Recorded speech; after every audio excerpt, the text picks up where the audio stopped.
Well, Frank's going to make a move on this one. It's gone. Home run, Clemente. And the Pirates 2, the Orioles nothing.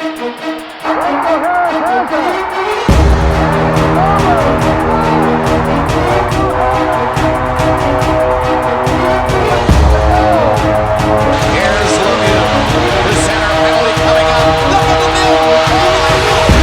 Oh my goodness. What a goal. What a goal.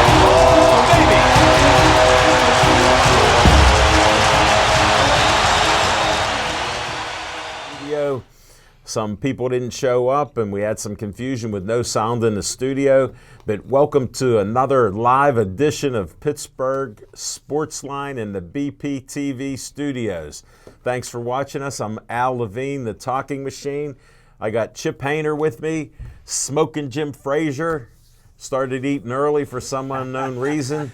Sorry we didn't give you anything the first 10 minutes, but we're going to start this show. Thanks for watching us on Comcast 7, only in Bethel Park.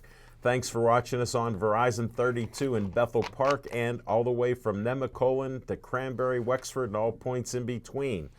Thank you for liking our page and watching us on Facebook. We now have 6,878 likes. Thanks for all those likes. We appreciate that. And this is our next to last show in the studio for 2019. We'll be back for Christmas Eve, hopefully, to do another show. That'll be Christmas Eve, so check that out. And I got some promos here. I don't know if they need to adjust the camera to pick the promos up, but I'll try right now. We can get Connor on the camera, great volunteer. Get us on this camera here. I got Olive Oil's Pizzeria. There we go. Tune into that. There we go. 412-831-1900. Hillcrest Shopping Center. Can't beat Olive Oil's Pizzeria. Frank Venero is there, the owner. He said hi to all of us. And he's happy to sponsor our show with an XL pizza and a steak hoagie. So thank you very much. Check out the food. They got great Italian food. They're there. Give them a call. Tell them Al Levine, the talking machine, sent you. Well, we're hearing something else there. Let me get another promo up. The Bethel Park Historical Society. There we go. Pull it back a little bit, Connor. There we go. Bethel Park Historical Society Schoolhouse Arts and History Center, 2600 South Park Road. You can't miss it. They're renovating this school that was built in 1905. They just put the bell that was at the high school up in the cupola and the roof. They got a brand new roof there so they can do more repair work and help modernize the schoolhouse. My favorite tea place, which is Reginald's Coffee, is there. And I get my green tea there about once every 2 weeks or so, and it's just great. Julie and Matt own the place. They do a great job. They got all kind of teaware and stuff there, so check that out. And that's the Bethel Park Historical Society Schoolhouse Arts and History Center. Next up, Connor, we'll see if you can pull this up. This is the Joey Fabus Childhood Cancer Foundation. Poor Joey died before his 10th birthday. It's already been 5 years. And we honor him with each show. We say, stay Joey strong. That's before Joey had DIPG, the dreaded brain cancer, and the DIPG brain cancer that took his life. So check it out. You can donate as little as $1. Check out their events. And they do a lot of great things in the community. They've donated over $100,000 to find a cure.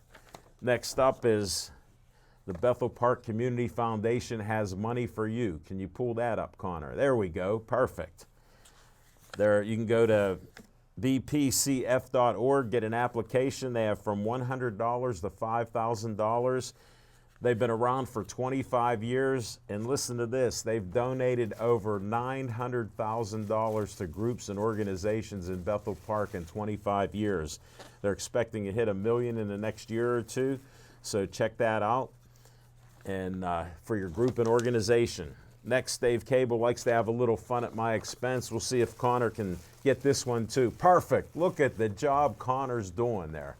You can be a volunteer. Matter of fact, Dave Cable says, tell them Uncle Al Levine, the talking machine, wants you for BPTV. You can be here like Connor is. MVP. We can appreciate him. There he is. Smoking Jim knows how to promote our volunteers all day long, and he does a nice job. Look how great this And the looks. next thing you know, Connor's going to be promoted to CEO. Yeah, there you go. And you can call the studio, talk to Dave Cable, 412-831-3304. And tell him Uncle Al wants you to be a volunteer like Connor. All right, we have a sponsor of our show. We do What's on Your Mind to start the show. Skeets Service Station is owned by Skeets Lewandowski. It's a red, white, and blue station, a little less than 7 miles away. They work on anything and everything that runs on gas. They have a Pittsburgh drive shaft company that makes axles. They have a forge, makes knives and hooks for all Smoking Jim's gear. Last week he wore a nice Cleveland jacket there, and he has it on a hook in his bedroom. Got another great picture with another sweetie, so it's in his 2 rooms. You can give a call at Skeet Service Station, 724-348-4715. Remember, they work on anything and everything that runs on gas. Give them a call. And we're going to start this show with What's on Your Mind, Smoking Jim Frazier. Thanks, Al Levine, the talking machine. And if you want the green, Here it comes. you got to see Levine. Almost got alligator arms like Measly Beasley for Buffalo. The Buffalo receivers that want to go over the middle against the Pittsburgh Steelers. But hey, what's on my mind is I was going through the bookstore the other day ago, and they had a book in there. They said, great sports questions to ask white guys. So I had to buy it. So I got a question for you guys. You don't have to answer it now. You can think about it. For the Pittsburgh sports team, name your player of the decade. That's the Steelers, Pirates, and Penguins. I'll say mine, and if you guys can think of it by the time the mic comes to you, I say the Pens is Crosby. I say, and for those that don't know, the decade is started in 2010, and we're almost at the roaring 20s. So the Pirates got to be McCutchen, I think, before the haircut. And for the Steelers, hands down, 4-time team MVP, Antonio Brown. So that's where we're at. I tell you what, Al Levine, the talking machine, and Chip, and the MVP corner, everybody's been clamoring for my top 10, so I had to bring back my Smoking Jim's top 10 list before every show. Top 10 young guns in the NFL, young quarterbacks in the National Football League. Number 10B, Joshua Dobbs. 10A, Mason Rudolph. How about number 9, Dwayne Haskins of the Washington Redskins? How about HC, Sam Darnold? We'll face him this week. You mean with there's the Jets. 12?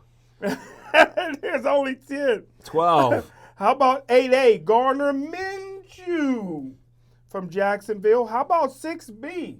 Makes all the commercials. There's 13. He gotta be in there with all the commercials. Baker Mayfield, 6B. How about 6A? Tyler Murray. They said he was too short, but he's eating up the league. How about number 5? Jameis Winston. Eating up the league, on pace for over 5,000 passing yards. What about 2 450 yards games in a row? Yeah. He may be the first quarterback to throw 30 interceptions in a season. There you go. How about and he's playing with the genius, Bruce Arians, will make everybody great.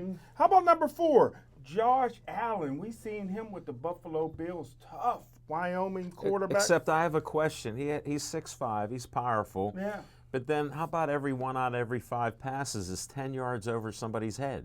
He'll get it together. How's that happen? They're all short. The receivers are 5'8". How's that happen? Yeah, but they're like 5 yards over their head. Yeah. He misses them big. I tell you what, some of them are going to get hung out to dry. How about number 3?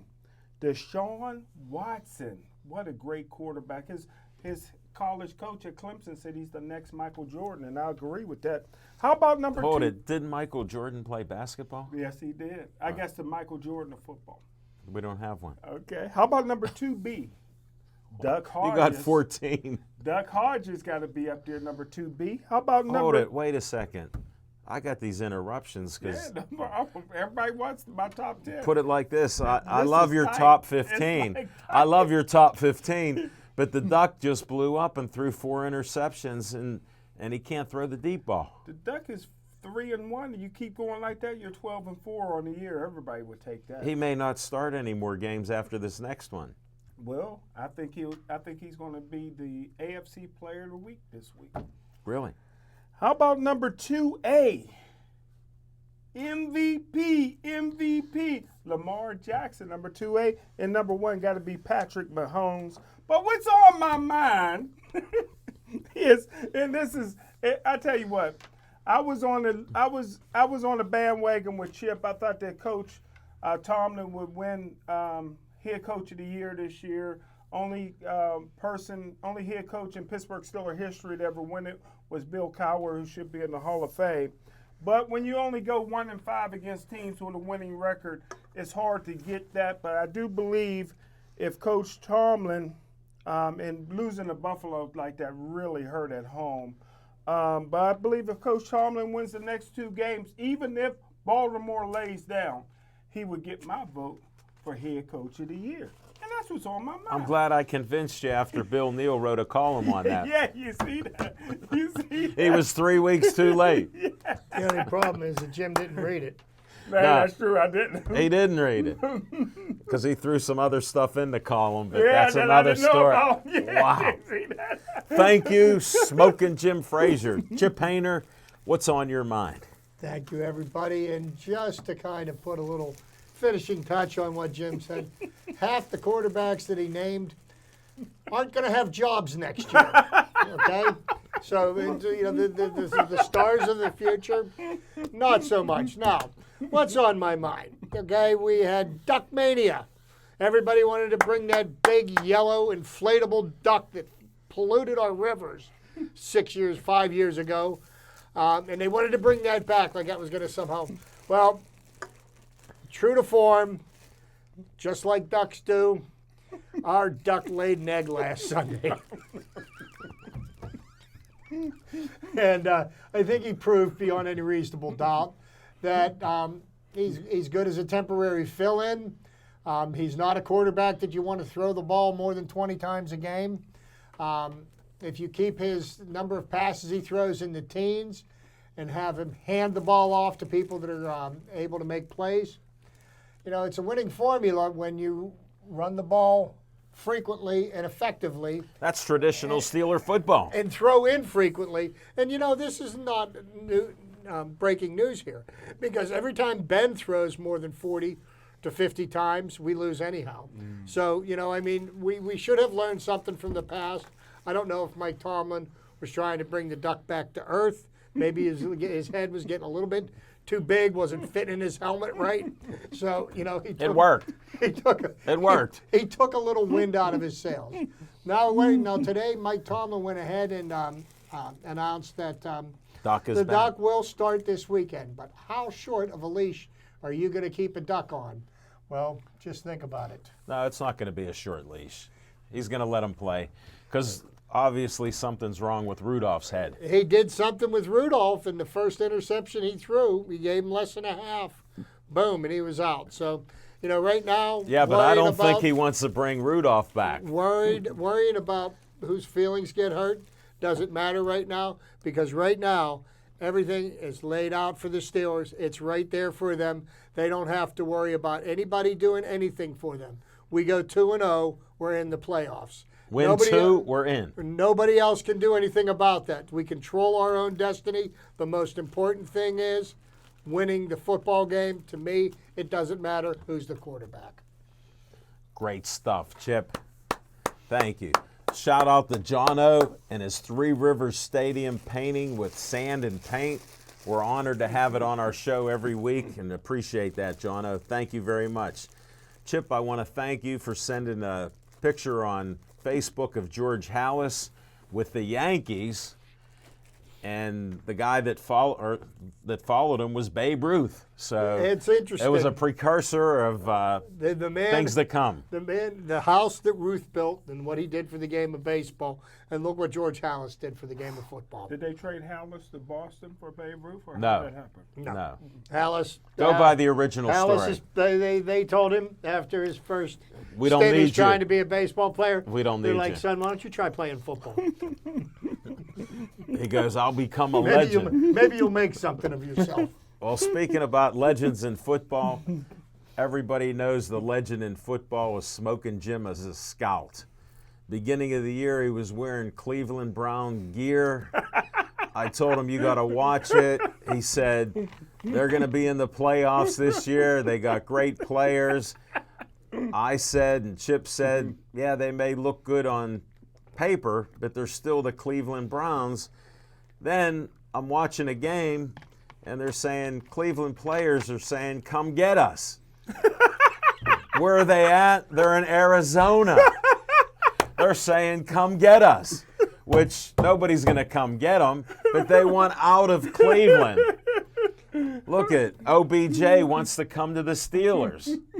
What we need is another freak show. But they're Smoking Jim. He says, just look at the tape. I looked at the tape again. It's so obvious that he was all about Cleveland. We said, that's still the mistake on the lake. I have empathy for all of you Cleveland fans. This is the best year that you've had in a decade. Two. I stand corrected. I was only going back like Smoking Jim 10 years. Oh, I'm going back to 2002, which is the last time they made the playoffs. I'm not even talking playoffs. They got 6 wins. That's the most in a decade. Go figure that. Those people have my empathy. I'd rather be a Steeler fan at 8-6 and being frustrated. I didn't expect 8 wins this year in a winning season. And if we can win those 2 games, I'm all in. We need a miracle, and we need Baltimore. Please sit your players down. You'll be in the playoffs. Please. Just do that. So my question is the heat going to be too much for the Kitchen? And is it time to get him out of there? Kitchen may be gone at the end of this year.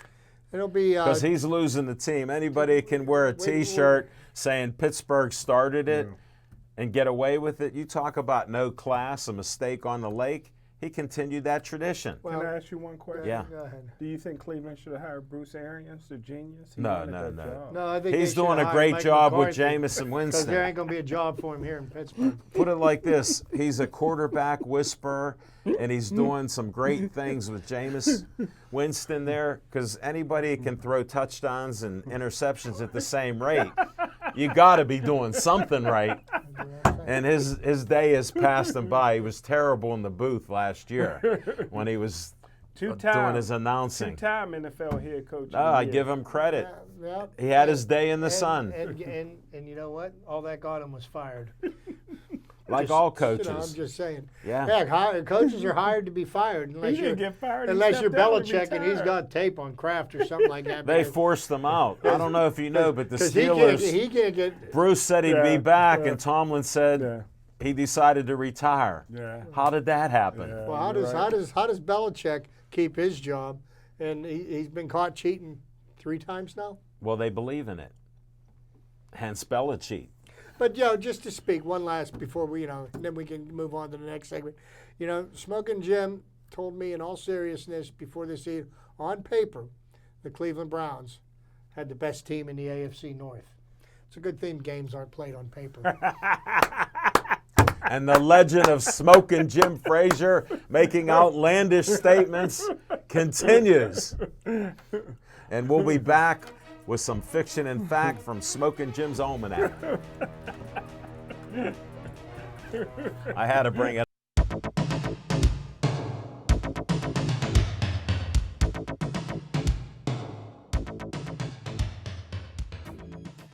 Hello, my name is Shiv Sharma and Gary Albert.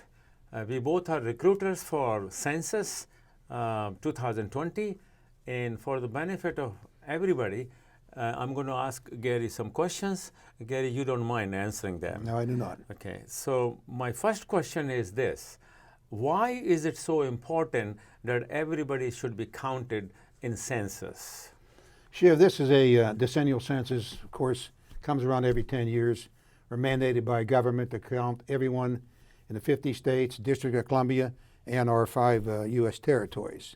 The importance of it is for funding, federal funding and representation. The federal government funds the schools, they fund Medicare, which is the big one, and of course it has to do with the representations, how many representatives you have in a state. Can you tell us something about how many jobs you have to offer? How do we apply? Please. In order to do this job, it's a very big job. The government has set aside $14.5 billion, now that's with a B, to do this census. In order to do that, we need a lot of people to help us. In fact, we need like 500,000 people to do this 2020 census. This census will run till about September 2020. Okay. Can you tell us how much do you pay per hour? Yeah, that's very important, Shiv, because Allegheny County pays a little more than the other counties. For these jobs coming up, we're paying $18.50 an hour. Now, there are other opportunities also. Okay, what are those? Okay, there's supervisor opportunities, and once you apply online, you can go into a second application for a supervisor. Next month in November, if you apply to be a supervisor, we'll be notifying those folks. And then those folks will be training in the December, January time frame. Once the supervisors are trained, those are the folks that train the enumerators. And that'll probably happen in January, February of 2020. And again, this 2020 census will run all the way till September 2020. All right. So there's a lot of job opportunities there, and it's an opportunity to make some extra money. Sure. Work it full-time, work it part-time. A lot of our folks have part-time jobs, and they work it, and we have people that have full-time jobs. We've completed wave 1, we're starting wave 2 hiring now, so it's important to get online and apply now. And you said, can we choose our own hours? Yeah, they're very flexible, Shiv. That's the importance of this job. And another thing, there's no resume required, and there's no face-to-face interview. You just basically apply online. In fact, 10 years ago and prior to that, you had to take a test to get these jobs, and you had to pass that test. Today, for this census, all we're doing is adding assessment questions on the application in lieu of the testing.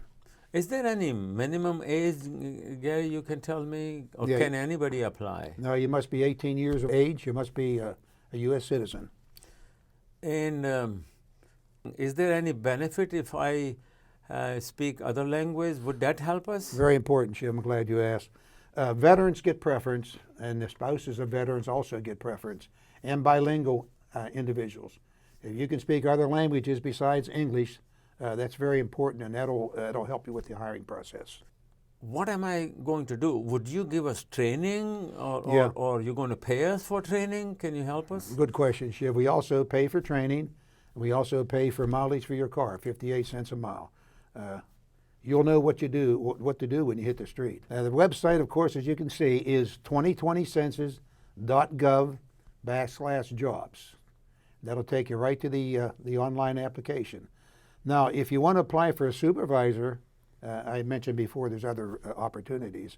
Once you complete this application, it's going to ask you if you want to apply for a supervisor. That's another application with about 9 questions, and we encourage you to do that. One last thing, get on the team. Again, this is decennial, comes around once every 10 years. And with that, of course, are the opportunities for this job. All Thank right. you.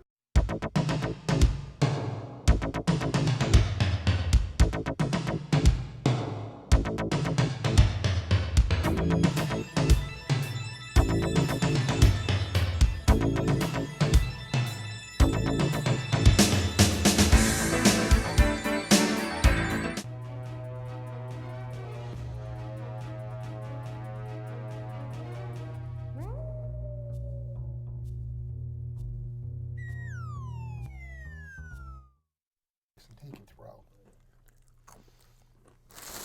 Welcome back, everybody. We got to focus on fiction and fact from Smoking Jim's Almanac. Thanks, Al Levine, the talking machine. Thanks to Stephanie Hayner. I tell you what, thanks, Steph. I already sent her a text thanking her, man. That was some good nuts, isn't it? Every Yeah. year. Every year. Well, fiction and fact from Smoking Jim's Almanac is, I tell you what, we got to say a congratulations to a Who? self-made man, Who?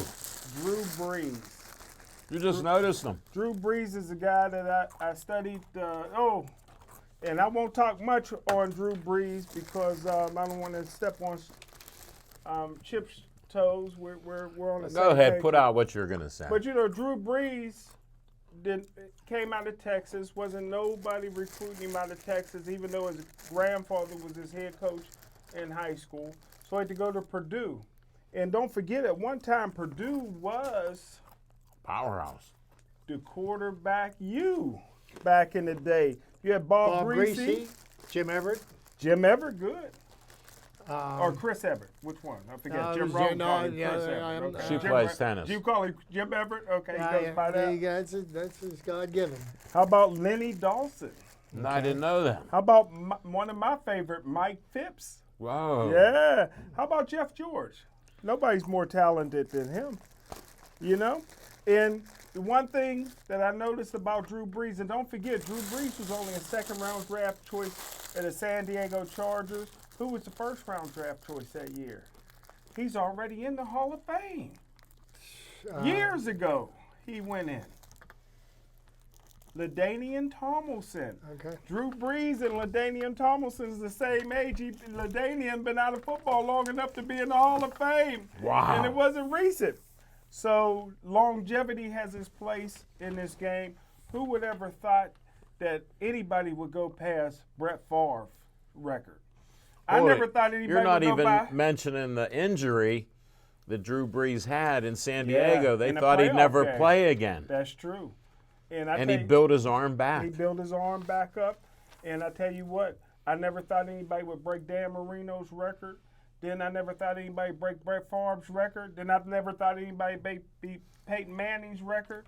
But the one thing I've noticed about Drew Brees, he's the exact same size, puts me in the mind of the Duck Hodges. The Duck Hodges could be the next Duck's Drew taller. Brees. Duck's taller than Drew Brees. 6'1". They both about 6. Drew's 6 foot. If Yeah, that. Drew was Looked 6 down foot. on him. Duck looked down on him then. That's what I'm saying. He's not. You're overestimating the Duck there. And that's it. Thank you, Smoking Jim Frazier. All right. All righty. Welcome back, everybody. And, well, Jim kind of stole a little of my thunder, but last night, and this is something that's pretty unusual, that Drew Brees seems to set all-time NFL records on Monday nights. Yeah. He broke the passing yardage record on a Monday night. Yeah. He broke the touchdown. Hold it. He missed 5 games. How did they plan this Monday night out? You know, he again, Monday night, he broke the touchdown pass record. You know, so when, you know, he just some numbers for you. Number 1 in the career passing leaders category, Drew Brees with 76,884 yards, and that does not include what he threw last night. Tom Brady's next up at 7,479. Peyton Manning would be third, with Brett Favre fourth, and Danny Marino number 5, followed by the 3 quarterbacks drafted in 2004. Phillip Rivers, Eli Manning, and Ben Roethlisberger. Wow. And the only reason why Eli and Phillip passed Ben, because Ben's been out since game 2 of the season. He's played 6 quarters of football. So this rounding out the top 10, John Elway, and number 10, believe this or not, I was surprised by this, Warren Williams? Warren Moon? Matt Ryan. No way. Matt Ryan passed Warren Moon by over 1,000 yards already. There's a Rooney rule to get a black quarterback in the top 10. There ain't no Rooney rule for that? They didn't work No, that I out. don't know what they say to you. So what Drew Brees has accomplished in his career is truly amazing. And if my dear friend Jim would like to look at the top leaders in passing yardage, the proof is right there in the pudding. But Drew Brees entered Monday night trailing Peyton Manning by just 2 touchdown passes to tie the NFL's all-time leader at 539.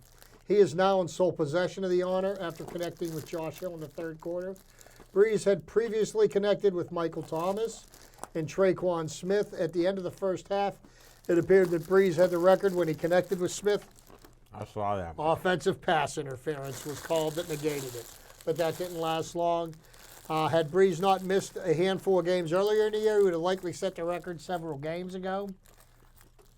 And my dear friend Jim Frazier would like me to give a shout out to one of the greatest quarterbacks to play in professional football in North America. And the reason why I stated it that way, because not only did he have a stellar NFL career, where he started when he left the University of Washington, okay, he played 6 years in the CFL, Canadian Football League. He won 5 Grey Cups in a row, 5 championships in a row.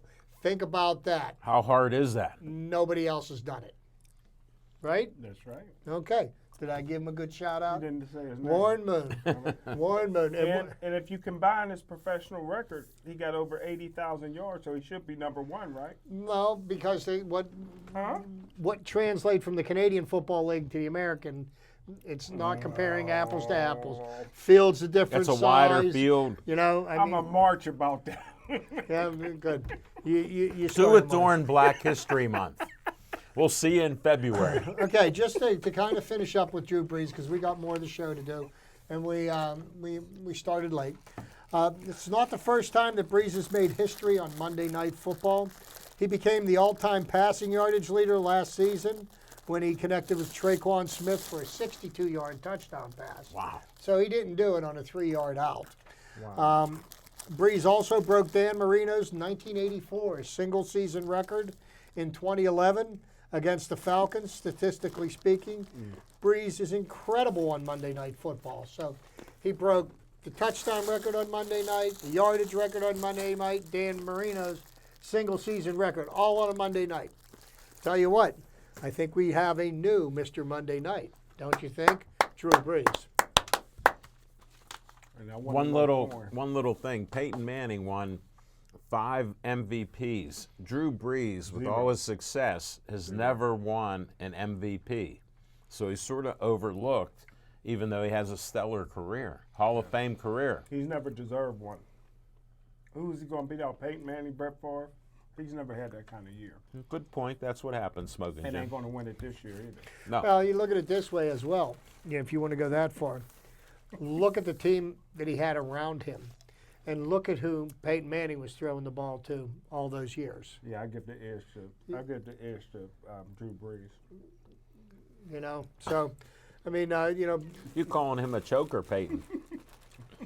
You're not calling Peyton. Drew had the talent around him. oh yeah, Marvin Harrison's in the Hall of Fame. Yeah. Edgerrin James arguably could be Should in the be Hall in of there, Fame. yeah. You know, you've got a star wide receiver and a number 1 running back like that. Makes the quarterback's job a lot easier. Drew Brees had Bush from USC. Reggie. Yeah. Reggie Bush. Yeah, Reggie Bush. Uh-huh. If he I'm wasn't trying to help you, if he CTE, wasn't man. so, he was known more for being with Kim Kardashian than he was anything else. I love her. All right. Thank you very much, Chip. We're going to move on.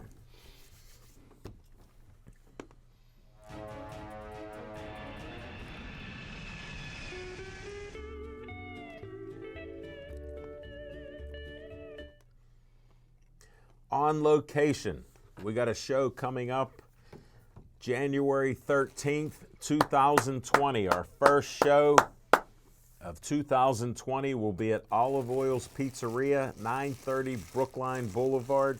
Frank Fanera, the owner, is looking forward to our debut show of 2020. I'm already lining up some guests, so we'll have some great guests for you there, and they always have great Italian food. The Italian ice, they're going to be done with that. I think they just had the last batch at our last show, and it was always wonderful. We'll wait for spring and summer again to get some more Italian ice. but their pizza, their Italian dishes, they're all great, all freshly made. So check that out. It's a great location on Brookline Boulevard. Pretty centrally located for wherever you're coming from. So we'll see you then. We're looking at a possible show at another location for a Kidney Foundation fundraiser that I'm looking at organizing, but we'll see what happens. Haven't heard back from a couple people, but that's in the works, and we're always looking for different locations, maybe a restaurant in Bethel Park or Baldwin or somewhere nearby.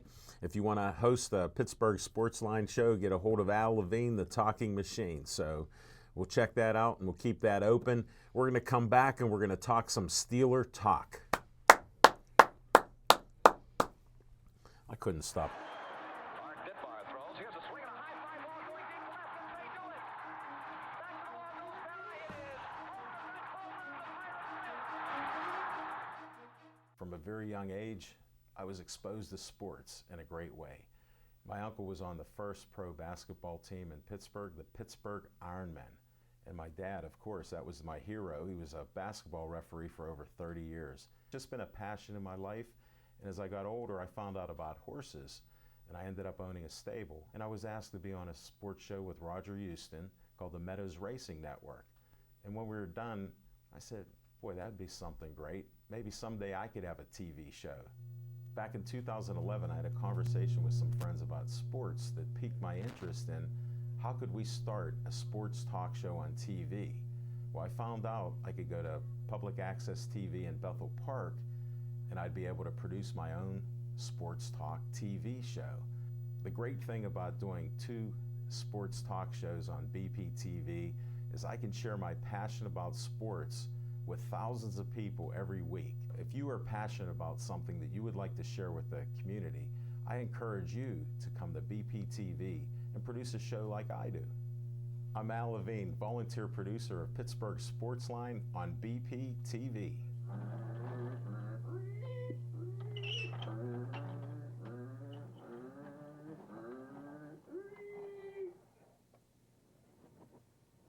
BPTV. Come volunteer. If it wasn't fun, I wouldn't be here.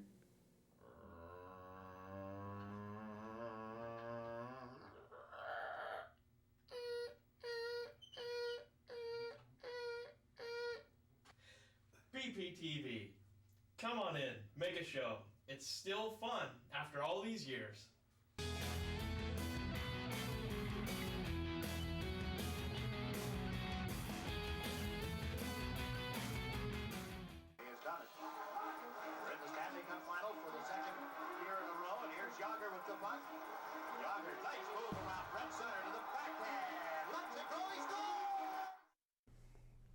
Welcome back, everybody. We got some Steeler talk with you. We're disappointed after the last game. I was talking about off air. Can't believe they didn't have a running game going with James Conner back. How did that happen? And then you unleash the duck. We don't want the duck unleashed. We just want him throwing about 20 balls a game. That's it. He threw too many ducks. Yeah. And and here's the thing, when you've got a young and inexperienced quarterback, what you try to do is you try not to put him into situations that he's not yet prepared for. And I know Jim's going to quote statistics, and then when he played in the minor leagues, or he even played in the minor leagues of college football. Okay, and he put up 14,000 yards against a bunch of I don't know. I mean, again, he never took a snap under center. Even in high school. How about that? But the players that he played with weren't even good enough to play on a Division I team. So putting up those stats, that looks good on paper, but there we go. Back to the paper again, huh?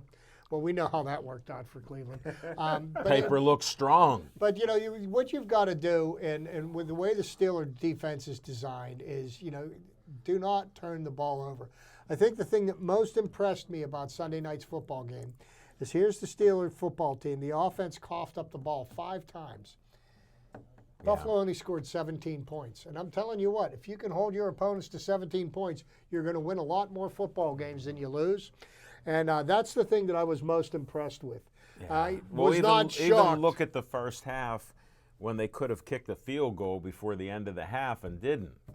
Yeah. They should have got 3 points. That's where some of the coaching the flaws come out. Well, and then there was the one point at, later in the game, Tomlin was motioning for him to spike the ball, and he decided to wing it and threw the interception, and that was just a few minutes left in the game, and it made a big difference. Sure. But, that's his inexperience, and, I don't think that we should throw the towel in on him completely, but, nor should I think that we should, go ahead and trade Ben Roethlisberger. First place, here's the thing you got to understand. We don't even know what Ben Roethlisberger we're going to get back. He says he's coming back. What kind of arm strength is he going to have? He got a Okay. couple more months in the cast. Well, here's the thing.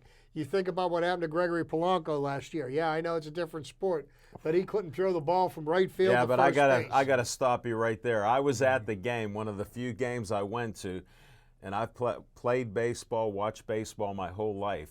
That had to be one of the worst slides that I ever saw in my life. And he tore up his shoulder. You saw it. I was there, and I saw that, and how he did. I think if he tried to do that again, he probably couldn't pull it off. No, It he was- almost did a cartwheel, Yeah. and it was But terrible. I mean, my point being, when you're having arm or shoulder surgery or something, you never know what you're going to get back out of that. Are you going to be the same? Is he going to put the same zip on the ball? Or maybe Ben just might think that, after having a whole year and not getting beat up, for You see the beard he has now. For He's 8 letting or it 9 grow. months. He's letting it grow till he think gets about his it. cast. Think about what these players go through for 9 months out of the year, getting beat on by monsters, and week in and week out, and having to play in pain. You know what? It might be worth his while to think, hey, maybe I'll just watch my kids Well, grow there's up. nobody holding a gun to these guys' heads. They're getting paid very well. All of us would love to do it. Listen, everybody talks about the level of competition that the Duck played at, but it's the same level of competition that Jerry Rice played at, Walter Payton played at, Deacon Jones played at, Aaron McNair, whose record he broke, and they got a statue out in front of the stadium of Tennessee Titans for Aaron McNair, and more recently Darius Leonard, who's led the NFL in tackles last year as a rookie and a rookie of the year. Same level of competition. This is not on Duck. Everybody's going to have a bad game. Ben's thrown interceptions, 4 or 5 interceptions in one game. Duck is a great player. I would trade Ben right now and save $34 million. Here's the reason we lost the football game is because Coach Tomlin was trying to get Coach of the Year. Randy Fichtner don't know what he's doing. You got a team that is the Buffalo Bills that is an awesome team, outstanding team. They have the number 2 rated pass defense in the National Football League, but you can run on them even though they showed pretty good. And the Pittsburgh Steelers decided to throw it 38 times when you got most of the receivers on the team or practice squad players. They cut one of them. You got 2 tight ends that wasn't on the team last year because McDonald is hurt. And it's all on the coaches. The defense played well enough to win. The offense was there. You're going to run Wildcat with 2 dudes that never had nothing to do with the Wildcat. So let me follow your logic here. When he stinks the joint up, it's the coach's fault. But when they win the game, 3 games as a team, it's all his fault because he gets think all the the coaches credit. did a great job? No, I think on Or all you the think games that they won. No, I'm just asking. No, Do you think the coaches did a great job? No, they did not do a good job. And I think Duck did even worse. Okay? Because they asked him to do something he was in no way, shape, or form prepared to do. And that's throw the ball 40 times. And if they set up a game plan with him to throw the ball 40 times again, mark it down, it's a loss. Guaranteed. Wow, you heard it from Chip. Unbelievable. No, it just shows you that there's ups and downs. And look at the Buffalo Bills. They beat a lot of weak teams. Now they're playing great football. Josh Allen throws a ball away every so often. It's let me unbelievable. speak to something like that. I hear this all the time, the level of competition. Oh, they played a team with a losing record. Let me tell you something. Every one of the 32 teams in the NFL is capable of beating any of the other teams in the NFL on any given Sunday. These are professional football players. They are the best of the best. So, any game that you win against an opponent in the NFL is a good win. I don't care I'll what just anybody tell you says. this much. I agree in general with that because the 1,500 players that they have there, even if they're the worst team, they're the best in the country. Yeah. So I'll give you that it can happen. But when you see these teams that win 1, 2, 3, 4 games, they're not very good each week. Yeah, And it's the majority of that. But if a team comes together on the week they're playing us or somebody else, I give them all the credit in the world because they outplayed us. but when you got these Especially teams, if we go bowling the night before. when you got these That teams was a rumor. that win 1, 2, 3 games, and we always want to lump all the blame on the coaching staff. But Sure. you know what? The player's going to assume some of that responsibility as well. I agree with so you. I look at it as it's a 50-50 kind of thing. Yes, the coaches made some bad choices on the game plan for Sunday night. Horrible. And horrible execution of the plan. Okay? Because if they would have executed the plan as it was drawn up, maybe we win 17-10 and not lose 17. Did you Hold like it. the Wildcat? I got to throw something out. When it 'cause works, yes. I got to throw something out on the gambling. I believe a lot of football games in the NFL are fixed. And people go, how can you do it? Smoking Jim's a known gambler, loses every week. I did And he read sounds that, like I he did. knows what he's talking about. Well, I have a theory. If you get to one player, one coach, one referee, in each game, what happens? So I'm watching the game, see the first punt by the Steelers, a 22-yard kick. My son and I both look at each other. This game is fixed. Yeah. We said we're not going to win. And that was after the first punt. Mhm, good point. And then we see the game plan was no game plan. Right. So it just makes you wonder what happened with one bad punt to cause this whole game to be a different game. If he punted 40, 50 yards like he's capable of, there's a field position. Yeah. Both our teams, defensive-wise, mirror each other. Mm-hmm. So it would have been a mirror type of game. It well, would have been different. And I'm a little bit critical of Duck because he, as far as I'm concerned, he hasn't proven anything yet, and he's got a lot of upside. Okay, but you want to point fingers and put blame. I like white on white crime. Where is the offensive line? Where is the pass protection? Where is the run blocking?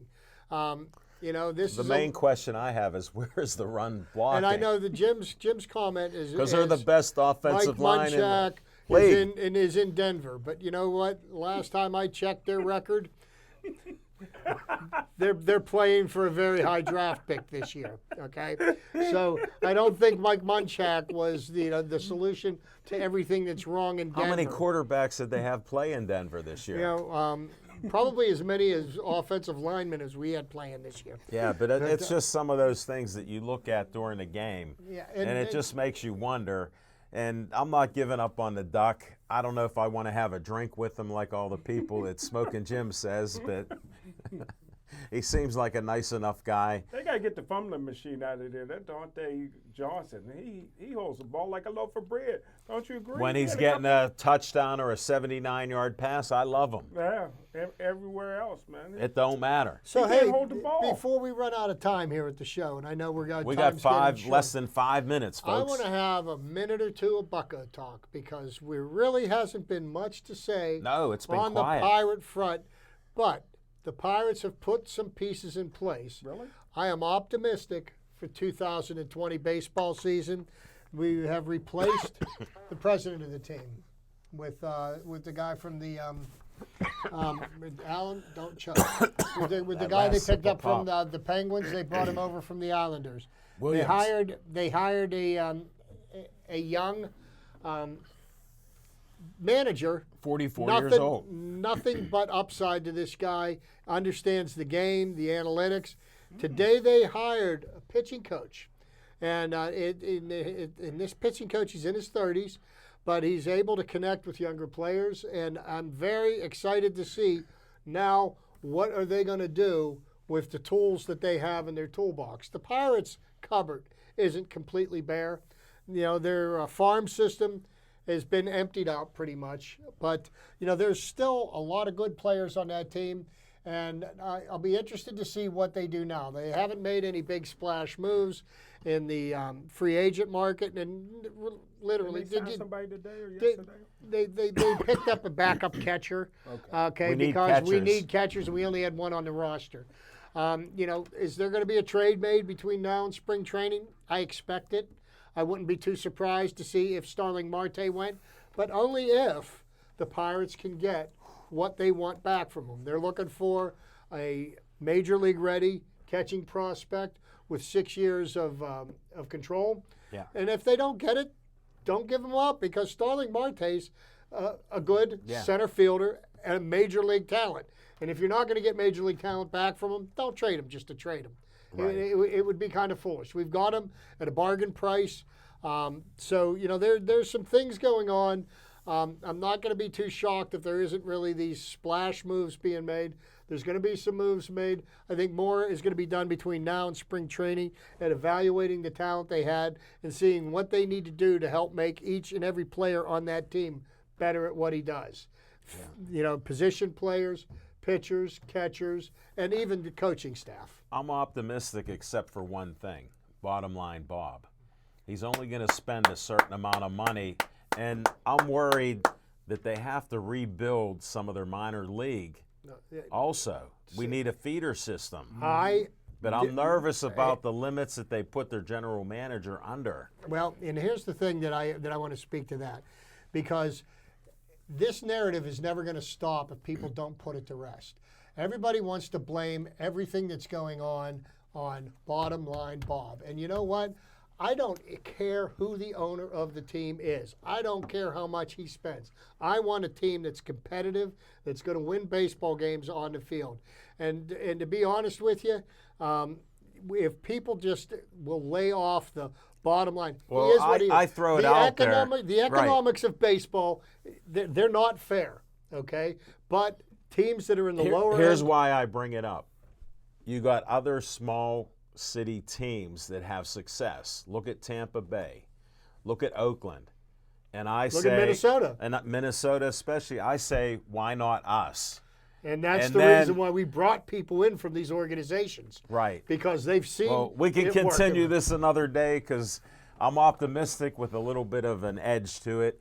And I want to thank all of you for staying with us, watching our show. We had a little delay at the beginning. Hopefully it wasn't too funny. It was like outtakes because we weren't ready. And this is Al Levine saying, stay Joey strong.